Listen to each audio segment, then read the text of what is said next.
Pada suatu hari, di kampung so far away, terdapat seorang Along yang tersakiti. Along, Adik nak kasut baru boleh tak? Kasut Adik dah rosak. Agak-agak jimat sikit.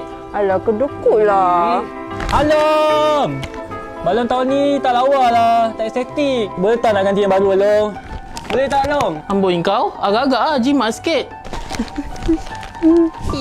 Buruk Alang sini. Tiap-tiap tahun benda sama je. Tak itu tukar baru ke? Agak-agak jimat sikit. Allahu Akbar, Allahu Akbar.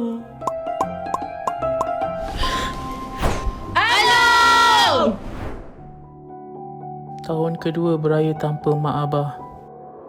Along pegang janji Along. Along akan jaga adik-adik.